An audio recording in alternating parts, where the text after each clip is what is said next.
Vamos lá, meus irmãos, vamos lá. Começando aqui o nosso segundo dia de aula de Teologia Sistemática 4, Antropologia e Pneumatologia. Já oramos como é costume. Mais uma vez, boa noite, graça e paz. Boa noite, graça e paz. Boa noite, graça e paz. É com muita alegria que iniciamos aqui a nossa gravação. Quero lembrar a todos os irmãos e irmãs que as nossas aulas são gravadas, para que vocês possam utilizar esse material depois. Gravamos também porque essas aulas serão parte do acervo das aulas em EAD, para os alunos que desejarem fazer esse curso em EAD. Essas aulas gravadas farão parte do currículo, é claro que com outros materiais e outras coisas, e gravamos também para abençoar o maior número de pessoas. Então, meus irmãos, mais uma vez, vamos lá. Que Deus nos abençoe nessa noite e nos ajude. Graça e paz, Beatriz. Amém, graça e paz. E durante esses primeiros dias de aula, estaremos trabalhando apenas sobre a matéria de antropologia, tá, meus irmãos? Falei que nós ficaríamos entre 3 a 4 dias, tudo dependeria do desenvolvimento da classe. Eu acredito que sim, ficaremos por volta de 4 aulas, trabalhando sobre antropologia, e depois estaremos mergulhando sobre pneumatologia, que é a doutrina do Espírito Santo. Antropologia trata da doutrina do homem, tá bom? Bom, meus irmãos, vamos lá. Na primeira aula, nós gastamos um tempo bem significativo, esclarecendo dúvidas, fazendo uma aula, eu diria, bem introdutória, né? Fazendo aqui algumas definições. E agora nós estaremos, então, já indo um pouco mais a fundo no texto, no livro texto, tá? Continuarei hoje mostrando para os irmãos aqui os slides do Gruden, né? Que nós começamos semana passada, e da parte 3, que é a doutrina do homem. E nós estaremos hoje dando continuação, ainda sobre os slides, mas, ao mesmo tempo, a gente vai mergulhar no livro do Gruden, tá? No livro do Wayne Gruden, nosso livro texto, tá bom? Então, vamos lá. Graça e paz, Elisângela. Amém, graça e paz. Boa noite. Boa noite. Meus irmãos, então, compartilhando já aqui para os irmãos o slide, mas antes do slide, é óbvio, né? Gosto de fazer uma leitura de um texto. Vamos ler aqui, Salmo de número 84, versículos de número 1, 2 e 10. Salmo 84, versículo 1, 2 e 10. Eu vou compartilhar aqui na minha Bíblia digital, mas eu gostaria que você lesse comigo também na sua Bíblia e na sua versão. A minha versão é Almeida e atualizada, tá? Então, estarei compartilhando aqui com os irmãos. O irmão ou a irmã que quiser, leia para nós, por gentileza, Salmo 84. É o versículo 1, 2 e 10? 1, 2 e 10, Diego, exatamente. Então, vou ler aqui. Por favor. Quão amáveis são os teus tabernáculos, ó Senhor dos exércitos! A minha alma suspira e desfalece pelos átrios do Senhor. Vale mais um dia nos teus átrios do que em outra parte 1000. Preferiria estar à porta da casa do meu Deus, a habitar nas tendas da impiedade. Joia, obrigado, Diego, né? Obrigado. Leu 1, 2 e o 10. Na última aula, nós tínhamos mencionado que Deus criou o homem e o gênero humano, né? Não necessariamente apenas o homem, mas o homem e a mulher. Para quê? Para glorificá-lo, para exaltá-lo, para bendizê-lo. E naquela aula mencionei que nossa vida e nossa alma só tem sentido em Deus. E glorificar a Deus é a razão da nossa vida. E hoje nós vamos continuar falando sobre isso, e eu gostaria de abrir esse módulo, inclusive fazendo uma citação de Agostinho de Hipona, que ele disse assim, está no seu livro Confissões, no livro 1, capítulo 1, fizeste-nos para ti, Senhor, E inquieto está o nosso coração enquanto não repousa em ti. Eu vou ler de novo essa frase de Agostinho. Fizeste-nos para ti, Senhor. E inquieto está o nosso coração enquanto não repousa em ti. Eu particularmente acho essa frase de Agostinho maravilhosa, porque ele descreve, né, no seu livro Confissões, faz essa citação, dando essa ideia de que somente em Deus a nossa vida tem significado e propósito. Somente em Deus nós temos a plenitude de todas as coisas. E Ele nos fez para Ele, e somente nele repousaremos e descansaremos. Fora dele, a nossa vida ainda continuará inquieta, aflita e sem propósito. Amém, meus irmãos? Que realmente possamos entender o plano de Deus para nós, tá bom? E vamos lá, meus irmãos, temos muitos materiais para trabalhar e eu quero já começar aqui, né, a nossa doutrina, mas antes de mergulharmos no slide no livro do Gruden, o que vocês acharam dessa frase de Agostinho?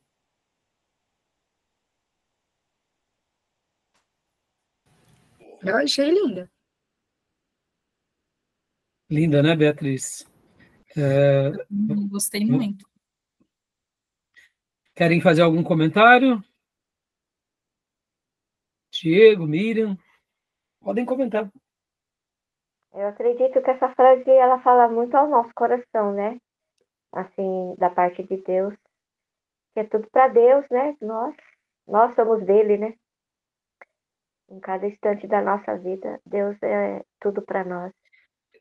Nessas horas que nós compreendemos um pouco melhor os salmistas, as declarações de amor dos filhos de Deus por Deus, porque, de fato, os escritores bíblicos e os grandes personagens de Deus na história, como, por exemplo, Agostinho, como também, né, Crisóstomo, como também tantos outros servos de Deus que se encontraram com Deus e que deixaram um registro das suas experiências. É nessas horas que a gente compreende a razão pela qual fomos criados. Porque quando dizemos assim, o homem foi criado para glorificar a Deus, parece, num primeiro momento, como eu mencionei na primeira aula, que é algo pesado, que é uma obrigação. Mas, na realidade, esquecendo, né, esse lado humano, esse lado legalista, esse lado religioso, enfadonho, e quando realmente entendemos a Deus da forma pela qual ele se revela a nós, fica muito claro que dar glória a Deus é como eu escrevi aqui nas minhas anotações no meu livro-texto.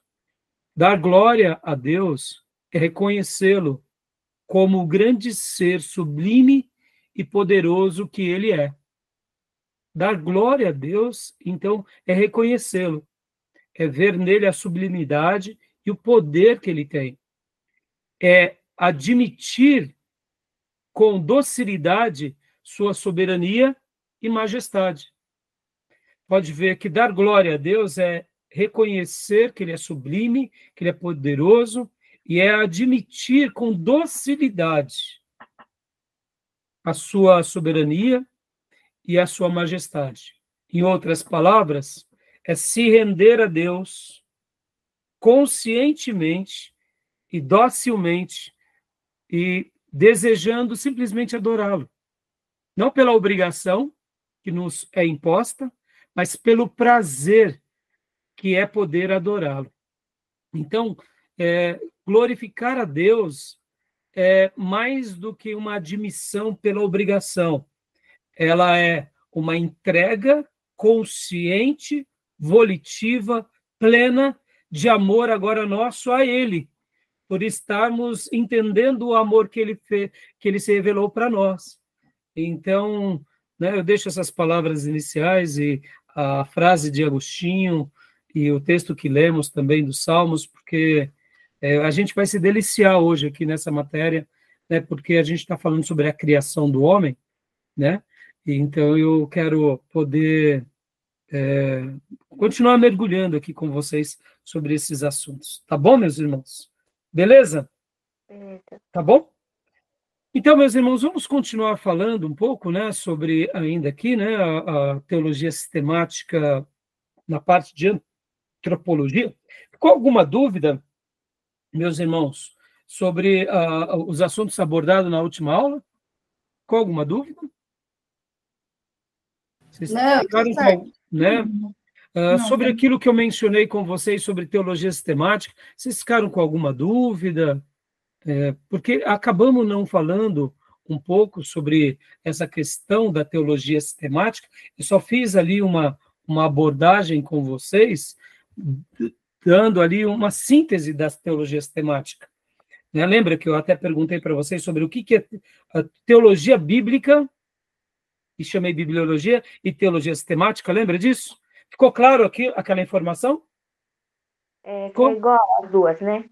Ou As duas, elas nascem iguais porque as duas estão na Bíblia. Só que a teologia sistemática, ela acaba, vamos dizer assim, Miriam, pode ver que dentro da teologia sistemática, deixa eu até compartilhar aqui com vocês esse slide que vai ser bem esclarecedor. Ó. Olha só.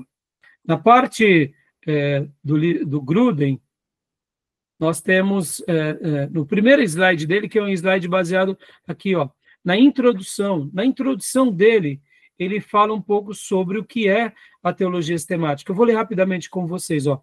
Introdução à teologia sistemática. Bases bíblicas e testemunho na história. Estão vendo? Uhum. Então, o que acontece? Lembra quando eu mencionei e perguntei, falei sobre a bibliologia? Quando eu falei sobre a bibliologia, eu não estava me referindo aqui, irmãos, ó. Olha só que interessante, ó. A doutrina da palavra de Deus. Eu não estava me referindo à doutrina da palavra de Deus. Inclusive, na nossa grade do curso, a gente trabalha aqui como bibliologia. No caso, a parte 1 do livro, que vai tratar da doutrina da palavra de Deus, o Gruden, juntamente com os outros pastores e teólogos, professores de teologia sistemática, eles vão falar o seguinte: o que trata a doutrina da palavra de Deus? Trata da importância da palavra de Deus a nós. Trata de que, será que a Bíblia ela é infalível? Será que a Bíblia ela é inerrante? Então, são temas como esse que tratamos na parte 1. Quando eu falei para vocês sobre a bibliologia, né, eu quis fazer a pergunta seguinte: as doutrinas bíblicas puras e simples, por exemplo, a salvação, o perdão, novo nascimento, batismo com o Espírito Santo, os dons. Quando eu fiz a pergunta qual é a diferença entre teologia sistemática e bibliologia, não foi bibliologia como teologia sistemática, foi como doutrinas bíblicas. Ficou claro? Porque aqui na parte 1 do livro, que é a doutrina da palavra de Deus, ali se explica quais são as diferentes formas da palavra de Deus, como que era o cânon das escrituras sagradas, as 4 características das escrituras: sua autoridade, sua clareza, sua necessidade, a sua suficiência. Ou seja, na parte 1, e a inerrância das escrituras, a gente trabalha sobre isso. Não que nós não trabalhamos sobre as doutrinas puras e bíblicas, mas é que nós trabalhamos ali na Bíblia na importância dela toda, como revelação, tá bom? Então, aqui só rapidamente nesse slide, só para esclarecer, né, um pouco vocês, olha só. A introdução à teologia sistemática é bases bíblicas e testemunho da história. Pode ver que aqui ele coloca até algumas pessoas que foram importantes na história da igreja. Aí, aqui, ó. O que é teologia sistemática? Por que os cristãos devem estudá-la? Como devemos estudá-la? As pressuposições da teologia sistemática de Gruden. A Bíblia é verdadeira e é, na realidade, o nosso único padrão absoluto de verdade. O Deus sobre quem fala a Bíblia existe e é quem a Bíblia diz ser, o Criador do céu e da terra e de tudo o que neles há. Ainda que teologia sistemática é qualquer estudo que responda à pergunta: o que a Bíblia, como um todo, nos ensina hoje acerca de qualquer tópico? É uma frase do Wayne Grudem.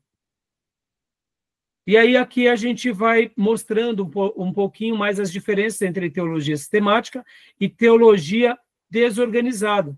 Então, perceba, o Grudem ele faz toda essa introdução para que vocês possam se situar. Como nós já estamos direto aqui na Teologia 4, eu quero ler rapidamente, mas se um de vocês tiver alguma dúvida, me procurem depois, que eu esclareço paulatinamente, tá bom, meus irmãos?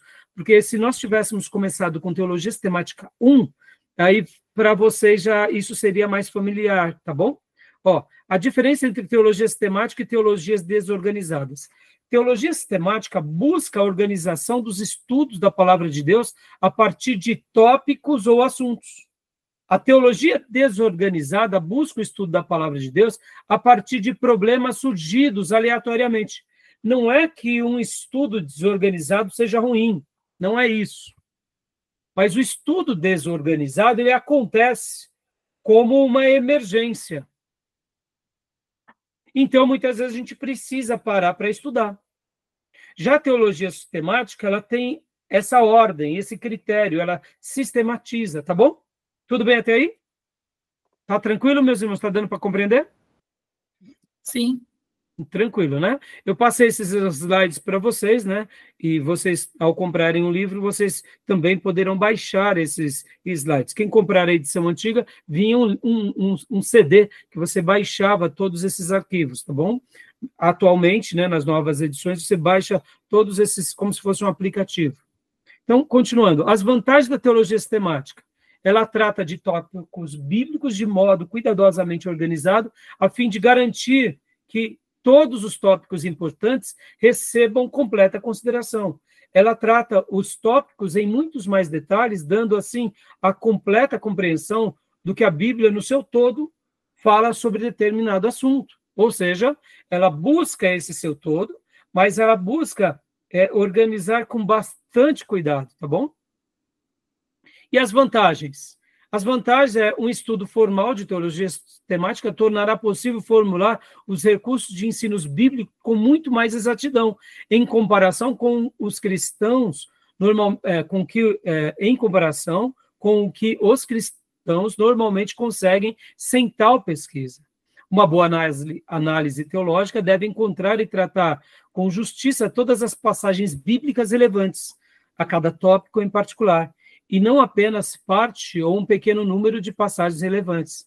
Então, não é que o estudo desorganizado seja ruim, não, pelo contrário, tem hora que ele é ótimo, só que a estrutura de você organizar, você deixa muito mais completo, muito mais arrumado, tá bom?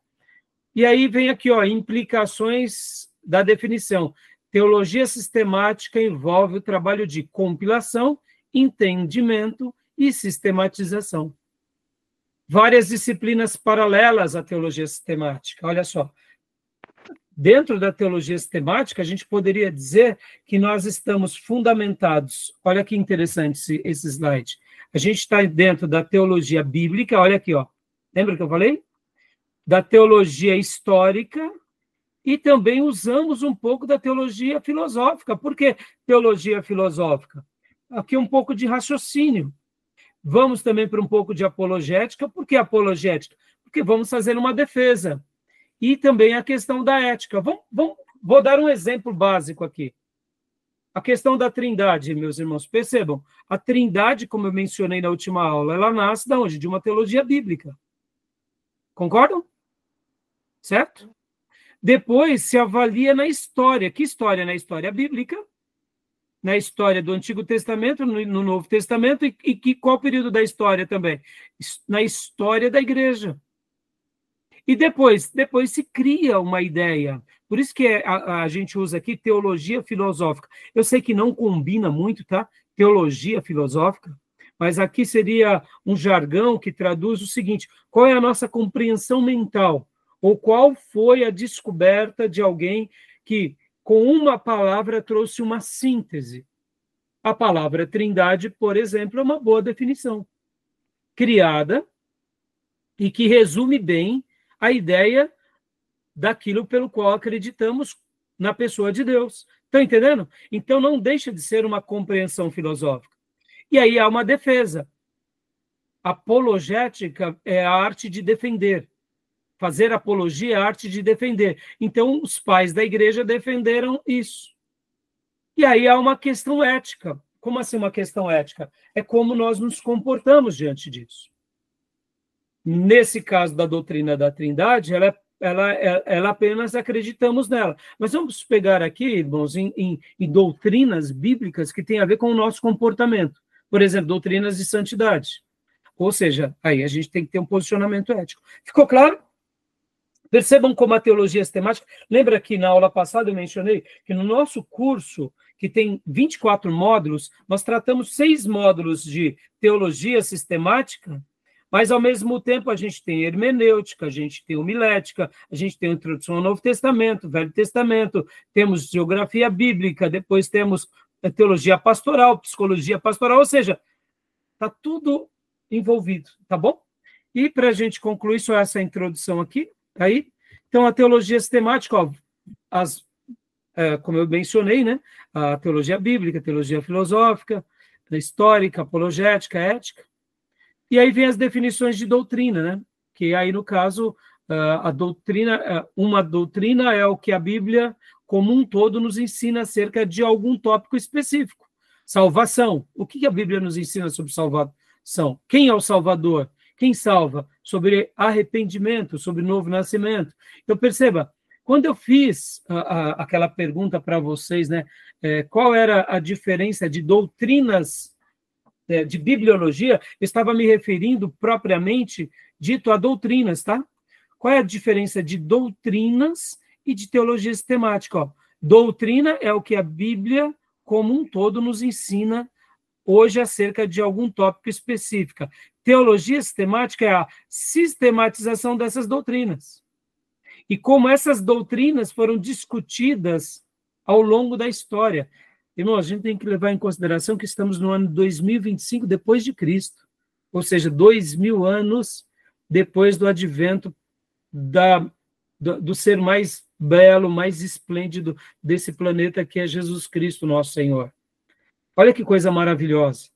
Então, percebam, irmãos, durante esses 2000 anos aconteceram muita coisa. Aí, as aulas de história da igreja, a gente vai trabalhar mostrando, né, o que aconteceu. E podem ver, hoje a gente está aqui, graças a Deus, num seminário ortodoxo, mas se a gente não tomar cuidado amanhã, se nós não formos zelosos, as nossas igrejas, os nossos seminários, pode se enveredar para o caminho perigoso. Por isso que a gente está aqui, cravando os nossos fundamentos, para mostrar, não, nós não queremos o liberal, nós não queremos uma nova visão, nós não queremos uma nova interpretação, nós queremos as velhas escrituras, velho no sentido de antigo, o único Salvador, né? Nós não precisamos de algo novo, é a velha oração, é a velha igreja, são as velhas práticas, que se faz nova todos os dias, porque Deus, ele se renova, e nós não precisamos de algo novo, moderno, né? Moderninho, tá bom? Beleza? Ficou claro? Estou dando essa explicação só para dar aquela fundamentada mais básica, já que na aula passada eu acabei eu pulei esses detalhes. E aí por que a gente deve estudar, né? Porque Deus quer que a gente faça discípulos totalmente comprometidos e consagrados, que passem essa informação para mais discípulos também comprometidos e consagrados, tá bom, meus irmãos? E é isso, né? A gente, com o estudo, a gente também ajuda a sair das heresias, nós damos respostas adequadas das doutrinas corretas e crescemos na fé, né? E aí, a gente tem que continuar estudando com oração, estudando com humildade, estudando com a razão, porque afinal de contas somos seres inteligentes, devemos estudar junto com outros, debatendo com humildade, devemos estudar de forma aonde todos nós possamos aprender melhor para servir a Deus de uma forma melhor, tá bom? Então é isso, né? E a gente estuda também para louvar a Deus, né? Com regozijos e louvores, porque é para Ele que a gente está fazendo todas essas coisas. Tá bom, meus irmãos? Tá? Dei essa síntese rapidinho aqui, só para vocês terem uma noção do que trata, já que na última aula eu acabei não falando, eu pulei, era para eu ter lido esse slide na última aula e não li. Então, tá bom? Nenhuma dúvida? Joia? Então, vamos lá. Compartilhando aqui o slide, então, o 3, né? Que é do material do Grudem. Eu vou compartilhar aqui com vocês. E vamos lá. Pode perguntar, se vocês tiverem alguma pergunta, hein? Esse slide também já está no grupo, né, pastor? Já está no grupo, eu passei para vocês, tá? Que é um material muito bom, né, do livro, e vai ajudar vocês a estarem vendo, né? Claro que a gente já está passando aqui para poder abençoar vocês, mas eu também peguei e já mandei no grupo. Como eu disse, o livro que vocês estão comprando, talvez, por ser uma edição antiga, vocês comprem e não venham o CD. Antigamente vinha um CD, ele vinha com um CD. A minha edição veio com um CD. Está por aqui o CD, e é esse material, tá bom? A edição nova, a gente faz o download, tá? Então, vamos lá, meus irmãos, passando aqui para vocês. Vamos lá agora, recapitulando a nossa aula passada, para que a gente ganhe tempo, porque temos muito assunto para trabalhar. Ó, olha só. Nós vimos aqui semana passada, né? A doutrina do homem, né? Estamos estudando a doutrina do homem. Perguntas normativas. Por que Deus criou o homem? Para a glória de Deus, conforme os textos bíblicos aqui mencionados. Qual é o propósito da existência humana? Cumprir com o objetivo da nossa criação. Ou seja, Deus tem um propósito para nós. E essa frase eu gosto muito. Quando nós descobrimos o propósito pelo qual Deus nos fez, nós descobrimos a razão da nossa existência. Assim como glorificá-lo é algo que Deus deixou para todo o gênero humano, dentro dessa glorificação que fazemos a Deus, Deus vai nos usar com um propósito, dentro dessa glorificação. Nós iremos glorificar a Deus, mas nós iremos descobrir qual é o propósito de Deus para nossas vidas. Só dizer uma frase aqui, bem interessante, irmãos, olha só, irmãs. Quando a gente fala assim, por que Deus criou o homem? Fazemos essa pergunta e respondemos, para a glória de Deus, vem uma ideia subjacente, que fica embutida na resposta, que é, para glorificar, logo eu tenho que adorá-lo. E aí vem uma outra ideia que é, eu preciso cantar a Deus. Eu preciso apenas dar glórias a Deus e aleluias a Deus. Sim, é isso. Mas deixa eu te ensinar uma outra coisa aqui. O que é dar glória a Deus? Dar glória a Deus não é só cantar, meus irmãos. Cantar louvores é um dos pontos que demonstram que estamos dando glórias a Deus. Mas dar louvores ou entoar canções de adoração a Deus, o fruto dos nossos lábios, não é tudo. Eu posso cantar a Deus e até ter uma voz de rouxinol, ou quem sabe ser um exímio instrumentista, mas a minha vida, de repente, não glorifica a Deus. Ora, pastor, é incongruente isso. Sim, é incongruente. Porque a minha canção, ela será uma das últimas coisas que ratificará o meu verdadeiro louvor.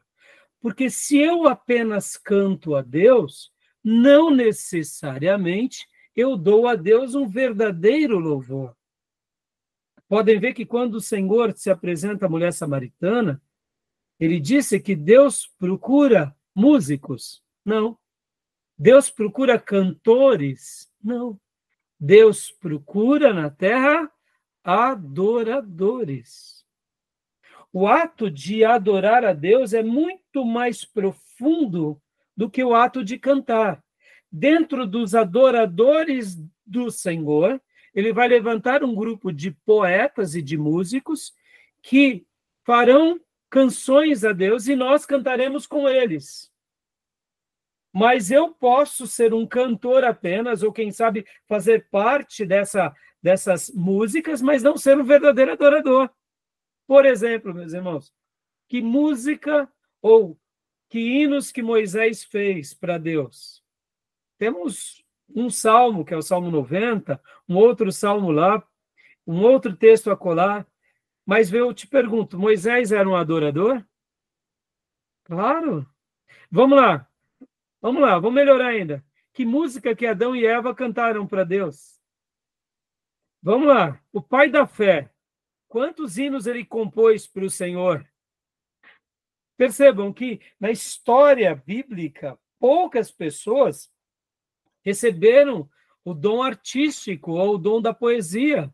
Davi, os filhos de Asaf, os filhos de Coré, e um punhado de irmãos aqui e acolá entre os levitas.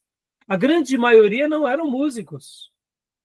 Mas aí eu te pergunto, todos os servos de Deus verdadeiro, eles eram adoradores? Sim. João Batista era um adorador? Sim. Quantos hinos João Batista cantou? E os apóstolos eram adoradores? Sim. Quantos hinos eles cantaram e compuseram? Percebam, a adoração está além. Então, vamos lá. Pastor, você disse que Deus nos fez para a sua glória. Então, o que é glorificar a Deus? É quando eu entendo que a minha vida, com as minhas obras e com os dons que Ele me deu, agora eu dedico tudo isso a Deus e consagro tudo isso a Deus. Quando eu consagro os meus dons e os meus talentos a Deus, eu estou glorificando. Percebam? Quando eu estou obedecendo a Deus, eu estou adorando. Podem ver que o próprio profeta dizia, e os salmos também vão afirmar, Davi, que se Deus quisesse sacrifício, ele nos pediria, mas ele quer o quê? Um coração contrito, uma alma quebrantada. Que essa vida Deus não desprezará. Por quê? Porque é melhor obedecer do que sacrificar, disse o profeta. Então, quando eu obedeço a Deus, quando eu entendo que Deus tem um plano para mim, eu estou adorando. Amém, meus irmãos? Perceba, coisa linda, né? Então, todo mundo que obedece, todo mundo que se consagra ao trabalho de Deus, já está adorando, mesmo que tenha uma voz de taquara rachada. O irmão tem uma voz horrorosa, não tem problema. Mas ele é um homem piedoso, uma mulher piedosa, não tem problema, ele é um adorador. Ele foi encontrado pelo Eterno. E se ele foi encontrado pelo Eterno, ele está dentro desses eleitos, que os olhos de Deus o encontraram. Amém? Então, percebam que dar glórias a Deus é mais do que um jargão, tá bom? Dar glórias a Deus, e é por isso que eu escrevi no meu livro, dentro das minhas notas, que dar glórias a Deus é reconhecê-lo como o grande ser sublime e poderoso que ele é. É admitir com docilidade sua soberania e majestade. Ou seja, é se render a ele totalmente, tá bom? Então, qual é o propósito da existência humana? Cumprir com o objetivo da nossa criação. Aí, aqui dentro do objetivo, entra o propósito. Podem ver, meus irmãos, cada um de nós temos um propósito. Me permita aqui a fala, mas não faço uma leitura da arrogância. Mas eu, ao ensinar a vocês, eu estou cumprindo com o meu propósito. E eu estou glorificando a Deus, abençoando vocês. E toda vez que nós descobrimos os nossos propósitos, nós louvamos a Deus e edificamos o próximo.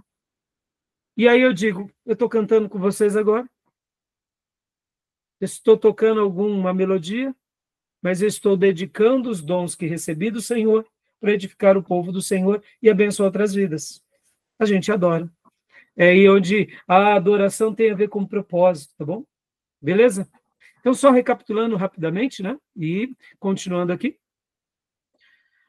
O que significa ser a imagem e semelhança de Deus? Significa que o homem tem traços do Criador e o representa. Nós falamos um pouco sobre isso, né? Sobre a imagem do homem que foi desfigurada, que foi manchada. A gente vai trabalhar melhor no livro-texto ainda hoje. E o que ocorreu na queda do homem? Vários elementos de sua semelhança com Deus se perderam, ou seja, o que borrou esse espelho, esse quadro? O que alterou e manchou essa imagem e semelhança de Deus em nós? Não foi outra coisa senão o pecado. Percebam, irmãos, não foi nem o diabo. Porque se Adão e Eva não dessem ouvido para o diabo, eles não tinham se desfigurado. Está entendendo? Porque os anjos santos que não caíram na rebelião de Satanás, eles não foram maculados do seu estado original. Adão e Eva poderiam não ter caído. Então, foi a seta do diabo? Foi, mas foi o consentimento consciente ao obedecer a seta do diabo. Aí, ó, mudou tudo, né? Então, o pecado, ele desfigura-nos. E a gente vai trabalhar bastante sobre essa questão, tá bom? Percebe, é óbvio, o pecado nasce aonde? Nasce no diabo. Então, ao falar que o diabo é o autor do pecado, a gente não está falando nenhuma heresia. Mas ao atribuir que foi o diabo, é omitir a nossa responsabilidade, né? Sabe aquela ideia? A culpa é do diabo. Não, meus irmãos, a culpa é nossa. Certo? Vamos lá. A culpa é nossa. Ele jogou o laço. A gente só, né, se permitiu cair. Mas se a gente não se permite cair, a gente está livre dele. Amém? Continuando, então, aqui, rapidamente. E paramos aqui, né? Não. Qual é o plano de Deus para nós? Nossa gradual recuperação da semelhança com Deus. Né? Ou seja, Deus vai nos restaurar. E começa essa restauração em Cristo e se completará aonde? Na volta de Cristo, né? Quando isso se dará completamente? Na volta do Senhor Jesus Cristo. E paramos aqui. Né? A gente parou exatamente aqui, tá bom? Tudo bem até aqui, meus irmãos? Alguma pergunta? Irmãs? Tudo tranquilo? Né? Irmãos, uma aula linka a outra, você vê, um que a gente não menciona numa aula. Percebam, eu falei durante 3 blocos na primeira aula, estamos aqui até agora e estamos trabalhando de coisas que eu não mencionei. Então, perceba que mesmo que a gente volte num ponto, são acréscimos sobre aquilo, que nos enriquece, que nos faz crescer mais, tá bom? Então, alguma dúvida, alguma pergunta? Eu tenho. Pois não. Nesse último slide, estava falando, né, sobre a gente ser aperfeiçoado, né, a cada dia. Isso tem muito a ver também com... Tipo assim, às vezes a gente pede alguma coisa para Deus, a gente acha que vai vir instantâneo, mas não, ele vai transformando a gente, né? Por exemplo, a gente pede paciência, a gente vai ser trabalhado ali, aquela característica. E às vezes a gente até fica com medo, assim, de, não vou pedir isso, porque a gente sabe que Deus vai lapidar a gente para aquilo acontecer, e não que vai ser automático. Eu diria, Beatriz, a grande maioria das coisas que Deus faz conosco é devagar. Uma coisa ou outra pode ser surpreendente, pode ser sobrenatural, aí entra o milagre, né? Aí entra o milagre. Aí milagre é milagre. É um cego que passa a enxergar, mudo que passa a falar, é milagre. Mas a grande maioria das mudanças de Deus na nossa vida é paulatina, né? Como você disse, né? Dá até medo de pedir, porque se eu pedir... Não, mas eu não tenho medo de pedir, não. Faz parte do pacote, né? Pode pedir, pede. E aí tem aquela ideia, não vou falar alto, senão o diabo vai ouvir. Não, pode falar alto. Deixa o capeta ouvir. Quem diz que ele tem poder de entrar entre essa conexão entre você e Deus? Lembrando, né, que Deus ele é muito maior do que tudo, né? Mas é isso mesmo, Beatriz. Pode ver que nós que somos muito afobados, né, filha? A gente quer tudo para ontem, quer tudo mega, quer tudo, né? E a gente sabe que tudo isso é tolice, mas a gente vive caindo nos mesmos erros. Por isso que a questão da maturidade, ela vai nos atingindo e é muito curioso que Uns afloram mais para a maturidade rápido, outros demora mais. E vocês vão aprender comigo aqui, principalmente teologia pastoral. Tem irmãos que vão demorar a vida toda para aprender algumas coisas, enquanto outros, em alguns meses, vão romper vários obstáculos. E aí, pastor, o que é? Nós não sabemos. Nós só aceitamos. É porque o fulano se entregou. Geralmente está baseado na entrega, está baseado no amor, está baseado na dedicação, mas tem vezes que não. Tem vezes que não. Tem vezes que é uma pessoa que é até piedosa, mas ela vai continuar sendo um piedoso truculento o resto da vida. Enquanto tem a ver um pouco com o dom, tem a ver com a entrega, é complexo isso, sabe? Porque nós gostamos das nossas caixinhas, né? A gente cria a caixinha do crescimento espiritual. Você vai para a igreja, lê a Bíblia, faz oração que nem eu faço, você vai crescer. Ora, né? De repente, para Deus, pode ser que seja isso, porque Deus deixou um caminho. Os puritanos chamavam de meios da graça. Ou seja, aquilo que nós fazemos, pelos quais a graça de Deus é manifesta na nossa vida. E é verdade, pode ver. Ao ler a Bíblia, Deus derrama graça. Ao orar, Deus derrama graça. Ao ir para a igreja, Deus derrama graça. Ao evangelizar, Deus derrama unção e graça. Ao jejuar. Mas tem irmãos que fazem tudo isso e eles vão subir 3, 4 degraus.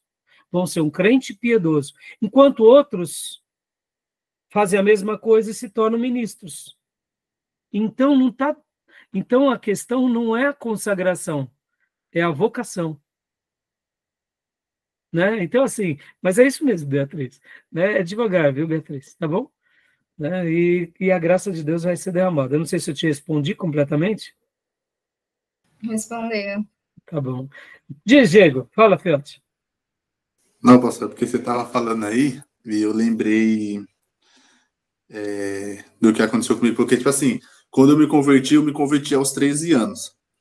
Só que, tipo, tem muita coisa que eu aprendi quando eu estava com 18, 19, que se eu tivesse aprendido quando eu tinha essa idade, tinha sido muitas coisas diferentes. Porque eu falo que a minha conversão foi uma conversão de Saulo. Eu fui num retiro espiritual, aceitei Jesus.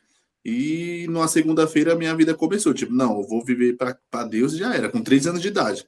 Já estava fazendo culto na escola, pegava um intervalo, era eu e um colega lá, a gente levava um violão na escola. Nossa! E aí, tipo, ficamos um ano fazendo esse culto, só que aí depois teve a briga porque tinha mais de 40 pessoas participando. E aí? Vai para minha igreja ou vai para a sua? Então, você vê, né? Você era um adolescente bem intencionado. Entendeu? Né? Nossa, e por que Deus permitiu isso na sua vida, né, Diego? Você vê, cada um tem uma história, e é linda a sua história. Que Deus levante muitos que nem você, muitos jovens, muitos pré-adolescentes, mas você vê, a gente não tem aquela estrutura. Por isso que aí entra, por isso que estudar é importante, irmãos. Entra o quê? O discipulado, entra a ajuda, entra aqueles momentos em que Deus permite nos ficar sem uma resposta. Tem vezes que a gente vai falar, Senhor, eu não sei o que fazer, e aí é como se Deus falasse assim, tá bom, você não sabe, né? Tá bom. Mas e aí, Senhor? É como se Deus falasse, não, eu não quero que vocês saibam agora. Eu quero que vocês aprendam daqui a um ano. Aí a gente fica aqui desesperado, né? Que nem crianças agitadas, e dizendo, mas Senhor, a gente vai morrer. Aí Deus, não, vocês não vão morrer. Mas Senhor, por que a gente está passando tudo isso? É como se Deus estivesse dizendo, não, eu estou ensinando vocês a não serem ansiosos, a dependerem de mim, a desfrutarem da minha presença. Ou seja, é um processo, né? Tem um processo. Isso é lindo, né? É isso aí, meus irmãos, tá? Beleza, então. Vamos lá? Respondi, Diego. Quer falar mais alguma coisa? Não, mas é isso mesmo. E, irmãos, olha, uma das coisas mais lindas na nossa caminhada com Deus, como eu aprendi certa vez essa frase, né? Que o amor, ele sempre nos completa, sempre nos acrescenta, sem jamais nos completar. Todas as virtudes sagradas se assemelham ao amor. Pode ver que Deus é amor. O amor, ele está aqui e ele é a essência de Deus para sempre. Mas a santidade de Deus acompanha Deus. Pode ver que os atributos, como chamamos, incomunicáveis, são inerentes a pessoas de Deus. Vocês vão aprender quando a gente for trabalhar sobre teontologia. A gente vai trabalhar muito sobre os atributos de Deus. Mas percebam, todas as virtudes sagradas, elas sempre nos acrescentam sem jamais nos completar. Sabedoria. Ora, eu gostaria de ter a sabedoria que eu tenho hoje na minha conversão aos 17 anos, você nos seus 13 anos, né, Diego? Pelo amor de Deus. Mas por que ela só veio agora? Plano de Deus. É claro que a gente pode ter a nossa entrega, a nossa dedicação, muitas vezes a gente não gasta tempo com isso, Deus ele não libera. É de propósito também. Deus, ele tem vezes que ele deixa a gente primeiro buscá-lo para depois dar algo. Mas tem vezes que ele dá algo que a gente não espera. E aí é onde entra as direções sagradas, né? Mas voltando, todas as virtudes sagradas nos acrescentam sem jamais nos completar, nesse sentido. Eu posso amar mais amanhã do que amo hoje e não estarei completo ainda. Por quê? Porque tudo se completará na volta do nosso Senhor Jesus. Então eu, quando estiver com os meus 90 anos dando aula, eu estarei muito mais sábio, muito mais amável, muito mais terno. Mas, e completo? Não. E na santidade, a mesma coisa. E na unção, a mesma coisa.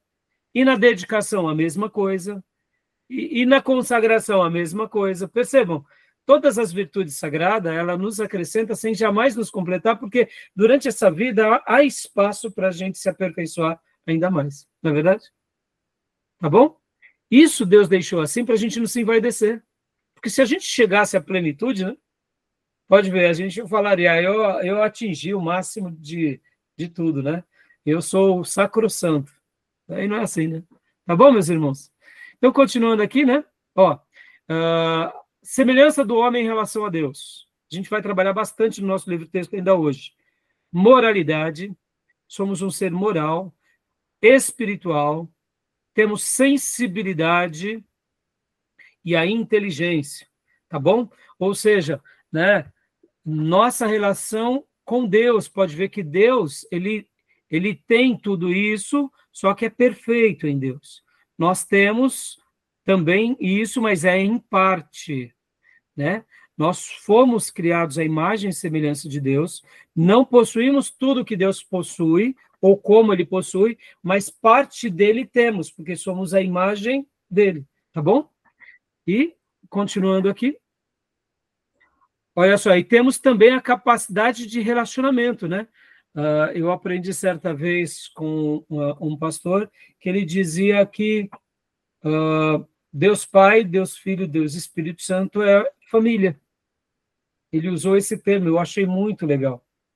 Pode ver que Deus ele é relacionamento entre o Pai, o Filho e o Espírito Santo. Pode ver que Gênesis, quando diz sobre a criação do homem, ali nós vemos já a trindade, façamos, é no plural. O escritor bíblico registra no plural. Ele não tinha dúvida.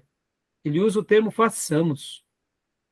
E pode ver que essa é uma narrativa em todo o Velho Testamento. E a gente compreende plenamente aonde? No Novo. Quando Jesus dizia, eu e o Pai somos um só. E o Pai, o Espírito Santo, eu iremos morar dentro de vocês. Ou seja, percebam como Jesus mostra isso no Novo Testamento e depois os apóstolos. Então, Pai, o Filho e o Espírito Santo, que é a Trindade, eles são um ser que vive em família. Pode ver, o que é a igreja, senão uma grande família. Nossa vida só é aperfeiçoada em família, em relacionamento. Nós aprendemos porque nós somos humildes de pedir para alguém nos ensinar. Se a gente é truculento, a gente não aprende. Ou se aprende, demora muitos anos. Aquilo que poderíamos aprender em um dia, passamos um ano. Por quê? Porque não aprendemos por meio do relacionamento. No relacionamento, nós nos aperfeiçoamos. Pode ver que no gênero humano, nós somos uma das poucas espécies que são aperfeiçoadas em sociedade. E quando a gente se enclausura, a gente se emburrece. Não é assim? A gente só está crescendo aqui, diante, né, de tantas doutrinas, porque a gente está aprendendo com quem? Com os outros. Olha que lindo, né? Interessante, né? Aprendendo com quem? Com quem já aprendeu mais do que nós, tá bom? Continuando aqui, né? A gente vai falar também sobre a natureza do homem, as teorias explicativas, tricotomia, dicotomia e Monismo, tá bom? Tricotomia é a concepção de que o homem é constituído de 3 partes, corpo, alma e espírito. Dicotomia é a ideia de que o homem é composto de 2 partes, corpo e alma, corpo e alma e espírito, ou seja, alma e espírito é uma coisa só. E monismo, concepção de que o homem é composto de um único elemento, e de que o seu corpo é a própria pessoa, ou seja, é como se nós não fôssemos 3 em 1, ou 2 em 1, mas fôssemos, né, o nosso corpo ele é espírito, ele é alma e corpo, tudo misturado, tudo junto misturado. Diga, Diego. Pastor, nessa tricotomia aí, tem algum problema você inverter a ordem, ou a ordem é essa mesmo, corpo, alma e espírito? Geralmente nós usamos esse termo, né? Corpo, alma e espírito, né? É o mais convencional, não é isso? Mas na realidade, pela Bíblia, Diego, a gente entende que nós somos espírito, alma e corpo. Por isso que eu perguntei. Né? Eu gosto da definição que nós somos um espírito. Temos uma alma e habitamos num corpo. Pode ver que antes de nós nascermos como pó, ali sendo moldado pela mão de Deus, na criação, quando Deus cria o homem, ele cria todas as coisas e as galáxias, o mundo, faz nascer os animais, faz nascer todas as coisas com o poder da sua palavra, mas quando ele vai criar o gênero humano, ele molda com a sua mão como se fosse, né, um artista trabalhando num barro, né? E por último ele sopra parte do que é de Deus, sopra no ser humano. Mas percebam que, assim como Jesus ele foi morto antes da fundação do mundo, o ser humano foi criado na eternidade, no coração de Deus, antes da criação de todas as coisas. O projeto humano, o projeto vida, nasceu na eternidade, antes de ser concretizado em matéria. Por isso que, assim como Deus é espírito e viemos dele, logo, a nossa origem é espiritual. Tem uma alma e habita num corpo. É claro que naquele momento da criação, Deus cria fisicamente. Mas podem ver, meus irmãos, aqui é até uma discussão bem interessante, que a gente não vai se aprofundar muito, mas a alma nossa, ela foi gerada, o nosso espírito, quando? No momento da fecundação, em que os nossos pais ali tiveram o ato e o espermatozoide entrou no óvulo, ou o nosso espírito sempre existiu? E ali, naquele momento, é como se viesse de Deus e entrasse naquele óvulo. Perceba que Eclesiastes diz que o espírito volta a Deus que o deu, e o corpo volta à terra. Podem ver que a nossa vida, ela não é eterna, ela é imortal. Deus nos cria num dado momento, logo nós não somos eternos. O nosso Criador é eterno. Temos características de uma certa eternidade, porque o nosso espírito veio de Deus, denota alguma coisa assim. No entanto, a gente nasce na história. E o nosso espírito que volta a Deus? Né? Perceba como isso é sutil e complicado, né? A gente descansa e depois a gente vai voltar, a gente vai ressuscitar. Então, o nosso corpo é só um detalhe de um projeto maior. Não é? Então é curioso isso. A gente vai estar trabalhando aqui no livro e vai ser legal, tá? A ordem, Diego, e outra, a ordem não importa tanto, porque, assim, o que importa é saber como somos, tá? A nossa natureza, né? E também, irmão, vocês vão ver, ó, já a gente vai trabalhar sobre a tricotomia e a dicotomia, ainda hoje. E o monismo. O monismo é uma teoria que existe, mas ela é pouco citada, tá? Agora, essas duas são muito consideradas. E só para vocês terem uma ideia, a ideia da dicotomia, ela é muito citada também. E os melhores livros de teologia sistemática estão sempre trabalhando a ideia mais da dicotomia do que a tricotomia, tá? E pastor, e aí, tem algum problema? Nenhum problema, irmãos. Só que a gente está compreendendo um pouco como Deus nos fez, tá? Pastor, mas esse espírito aí não é seria o Espírito Santo ou seria o Espírito essência de Deus? Isso, então. O Espírito Santo é uma pessoa. O Diego tem um espírito, que não é o Espírito Santo. O espírito nosso é algo inerente a nós. Por isso que alguns, Diego, vão falar que a alma e espírito é a mesma coisa. Nós temos uma alma, nós temos um espírito. Por que sabemos disso? Porque a revelação sagrada nos afirma. Mesmo que tenhamos essa centelha de eternidade dentro de nós, podem ver, meus irmãos, nós temos a impressão, isso faz parte do gênero humano, que nunca morreremos, não é verdade? Deus nos criou com esse sentimento. Por quê? Porque Deus deixou isso como se fosse uma lâmpada acesa para que a gente se preocupasse com o eterno. Todo ser humano olha, mesmo que ele veja que alguém, que vamos morrer, etc. E tal, no fundo, a gente fala assim: puxa, eu vou morrer?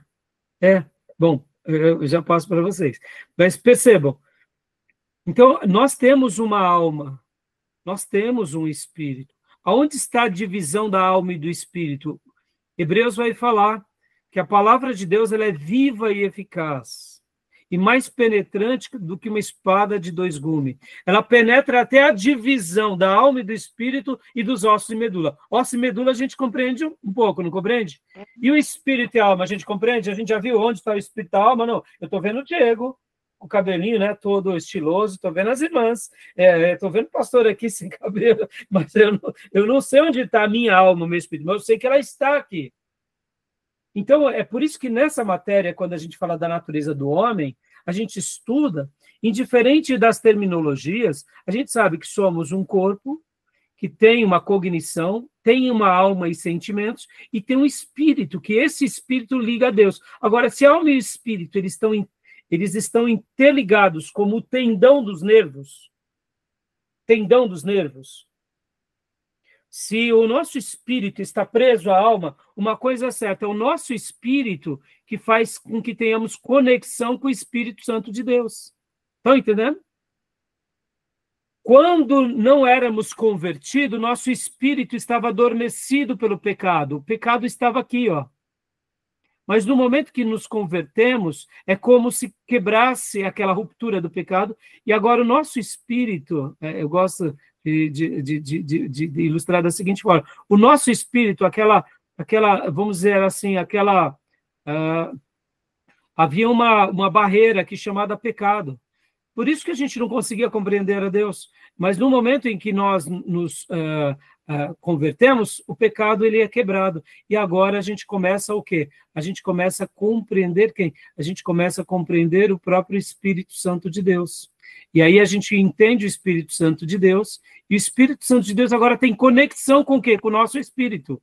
E é pelo Espírito que entendemos agora a Deus. Vamos lá, meus irmãos, é bem simples isso, mas é muito prático. A Bíblia não era compreendida por nós. No dia da conversão, ela passa a ser compreendida. A oração era enfadonha, passa a ser a oração passa a ser desejada. Ir à igreja, cultuar e adorar era algo religioso, algo bom, bonito, mas depois que nos convertemos, é algo doce, algo lindo, é algo que ansiamos. Por quê? Porque o pecado que estava aqui fazendo essa ruptura entre nós e Deus, ele foi o quê? Ele foi rompido, entenderam? E aí, quando ele é rompido, a gente passa a ter conexão. Bom, vamos lá. Primeiro a Miriam. Pergunta, Miriam.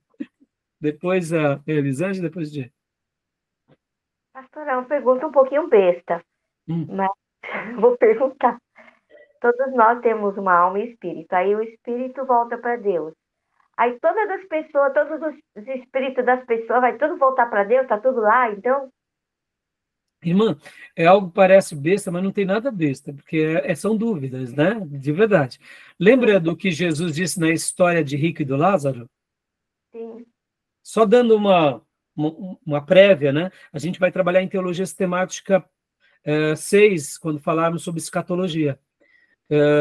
Quando nós morremos, nós descansamos no seio de Abraão. O que é o seio de Abraão? É a sala de estar dos céus. Já é o céu? Não. Mas já é um pedacinho, é a sala de estar. E lembra que o rico estava num lugar de tormento? Sim. Pastor, lá já era o inferno? Não, ainda não, meus irmãos. Ali era só a sala de estar do inferno. Ai, que terrível, né? Então não tem.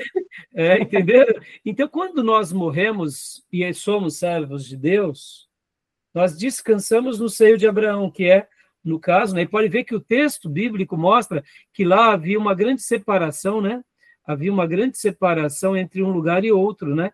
Era como se aqui fosse o seio de Abraão, né? Aqui é o Abraão e o seio de Abraão, aqui um lugar intransponível e aqui o lugar de tormento. Então, ele estava aqui, ó, uma sala de estar, e a gente poderia dizer que nessa sala de estar, a gente está uma porta dos céus, da eternidade. E aqui é uma sala de estar infernal, que está uma porta da condenação eterna. Então, a gente compreende dessa forma, Miriam. Por isso que o Espírito volta a Deus, Miriam.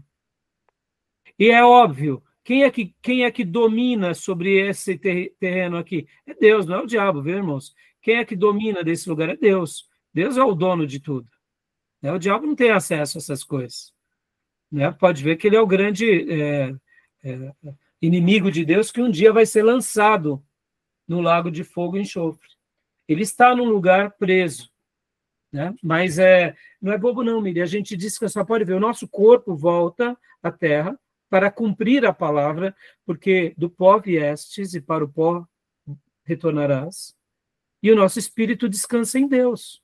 Pastor, a gente vai ficar dormindo? Eu creio que não, meus irmãos, porque lembram da transfiguração? Já antecipando aqui para vocês, né? Jesus falou com Moisés e com Elias, e eles estavam conscientes. Então, eu não creio que seja algo inconsciente. Já é um lugar maravilhoso. Então, é o que entendemos pela revelação, tá bom, meus irmãos? Tá bom? Beleza, Miriam? A gente vai trabalhar mais isso em escatologia, tá? Elisângela? Então, pastor, na verdade, o senhor acabou que respondeu, porque eu ia perguntar relacionado ao Espírito Santo, por conta do Espírito, mas aí o senhor respondeu que enquanto a gente vivia no pecado, não tinha esse acesso. A partir do momento que a gente se converte, aí o acesso no Espírito Santo é quebrado, né? E olha só que interessante, irmãos. Quando nós... Pode ver que o pecado, irmão, só dando aqui uma figura de linguagem, né? Fazendo um simples desenho aqui, o pecado ele é uma película muito sutil, mas impenetrável, né, do Espírito Santo. Pode ver, quando Deus fica falando com as pessoas, é como se o próprio Espírito Santo de Deus estivesse querendo quebrar essa camada, né? Deus fica enviando as mensagens. Não foi assim conosco? Deus falando conosco, nos atraindo, não é? Mas quem é que tem que quebrar isso daqui? Quem é que tem que quebrar isso? Somos nós. Dizendo, eu não quero. É como se o furo não fosse de Deus para nós, mas de nós para ele, né? Não é que Deus não possa quebrar, mas tem que partir também da gente. E por isso que eu gosto da palavra docilidade. Ser dócil é aceitar algo. Somente no momento em que nós aceitamos que somos pecadores e que iremos para o inferno, e que estamos perdidos, e que precisamos de um Salvador, e o clamamos, Senhor, nos salva, aí é quebrado essa película do pecado que está sobre nós. E aí, no momento em que ela é quebrada, aí a nossa conexão com Deus passa a existir. E aí a gente começa a compreender. E aqui, só para até citar para vocês, há uma frase de C.S. Lewis muito linda, que ele diz o seguinte, que Deus para mim é como o sol. Ele está fazendo uma analogia, né? Deus para mim é como o sol. No momento que eu passei a acreditar nele, eu passei a enxergar tudo que estava ao meu redor. Por exemplo, eu estou aqui no meu escritório, né? No meu ateliê. Eu não estou vendo direito. Se tem nuvens, se tem... o que tem lá fora, eu vejo alguma coisa por causa das luzes mercúrias. Todos nós vivíamos em trevas, víamos alguns vultos, vemos algumas coisas. Mas no momento em que nos convertemos, que essa película cai da nossa mente, dos nossos olhos espirituais, a gente passa a compreender e a enxergar como de fato é. A gente vê os montes, vê as árvores, vê o céu, que cor é o céu.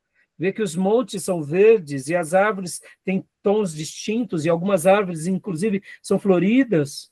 Vemos os animais e as cores dos animais, vemos as nuvens, vemos o sol, a lua, as estrelas, ou seja, Deus passa para nós, quando ele convive conosco, a gente sai das trevas, né? Então, por isso que essa frase é linda, porque a película do pecado foi tirada. É fantástico, não? Então, é por isso que, indiferente se somos tricotomistas, dicotomistas, é na conversão que tudo muda. Sem conversão, nada acontece. Por isso que somos um seminário ortodoxo.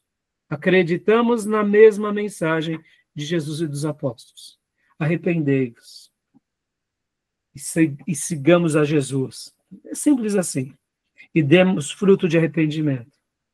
Que só assim a gente vai realmente compreender, né, o Evangelho. Tá bom?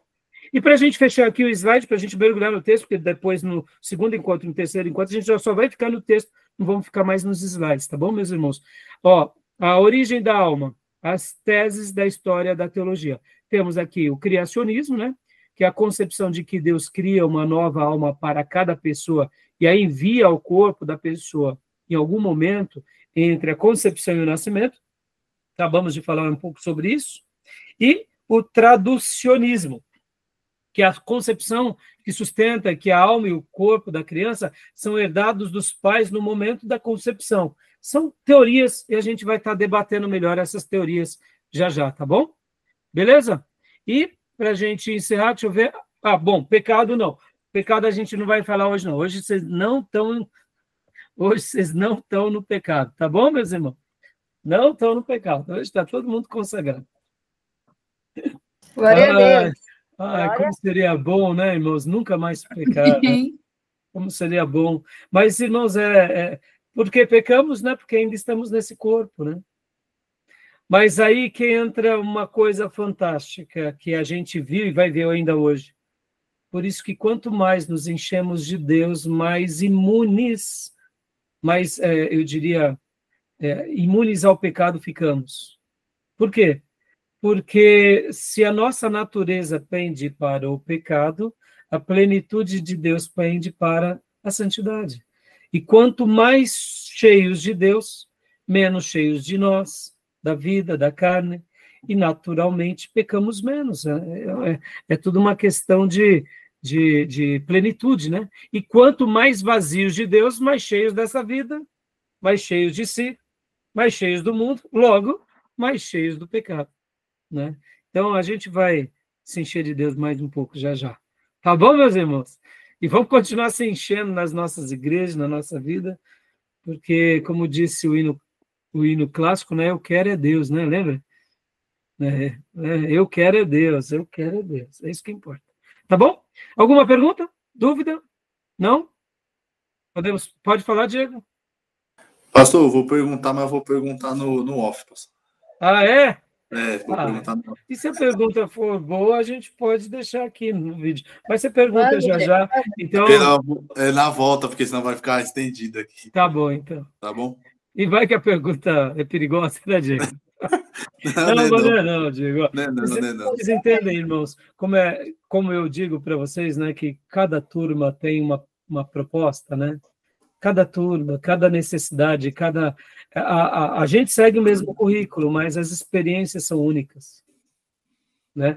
Inclusive, irmãos, deixa eu avisar aqui para vocês, eu já disponibilizei na minha página, inclusive foi durante julho, na minha página do YouTube, se você procurar lá em podcast, você vai ver antropologia e pneumatologia que eu dei 3 anos atrás, tá? Quem quiser assistir, pode assistir, para enriquecer as aulas, tá? Vão assistindo. Né? E qualquer dúvida de lá também eu esclareço para vocês no grupo, né? E eu não sei por que razão os vídeos não conseguimos subir no Spotify. Não me pergunte, eu não tive problema com vídeo nenhum, só com antropologia e pneumatologia, não consegui subir. Então deixa só lá no YouTube, paciência. Né? Mas tentei e bastante até subir para a página do Spotify, né? Que é aulas de teologia, mas não consegui. E quando vocês quiserem alguma aula no Spotify, irmãos, porque lá, se eu não me engano, já está beirando 600 aulas, né? Aí vocês têm que colocar o o título da matéria, né? Por exemplo,